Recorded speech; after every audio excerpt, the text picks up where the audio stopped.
Melanau. Oh, Melanau Sarawak. Lama mengidam di Crab saya. Tak ada mengidam. Selalu mengidam. Memang mau makan di sini. Oh, memang mau makan Kita tengok akak rasa dulu boleh king crab saya Okey bang, untuk abang ni. Minta abang rasa dulu. Semua bang, jangan ada tinggal bang Semua. Aduh, garlic sauce buttermilk. Tu dia. Oh. Oi. Sedapnya. Okey, untuk akak mari kak.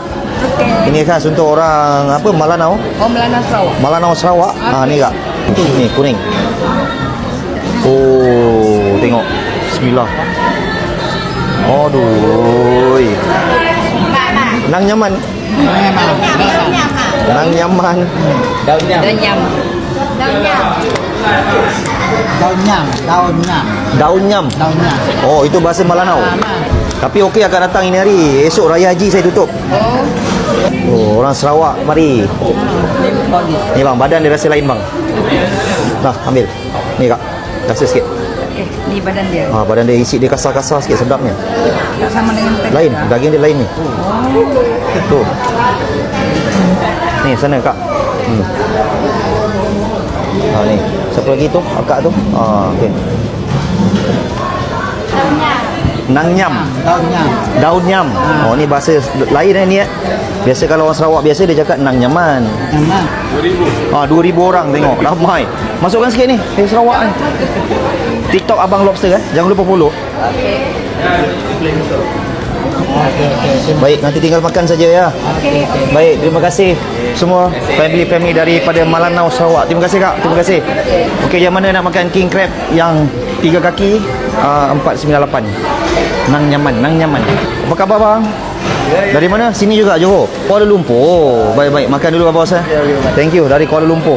Jangan lupa dapatkan saya punya ni sambal bilis garing Abang Lobster. Ini sambal bilis ikan mata biru. Dalam ni tak ada cili kering, tak ada bawang kering, semua tak ada.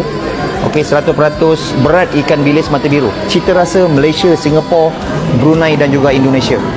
Okey. So ini boleh dapatkan dekat kaunter restoran saya, ataupun kalau nampak beg kuning saya jangan lupa tekan.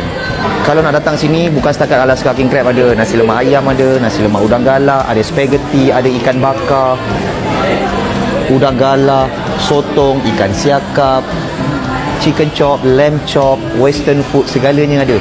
Macam ni contoh kita ada menu apa ni? Saya ada menu nasi lemak ayam.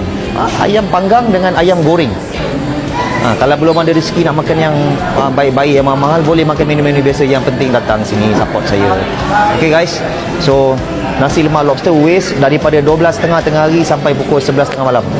Dan tolong komen, ramai-ramai penuhkan ruangan komen saya. Salahkah seumur hidup sekali makan Alaska king crab? Salah ke? Kalau salah, komen salah. Kalau tak salah, komen tak salah.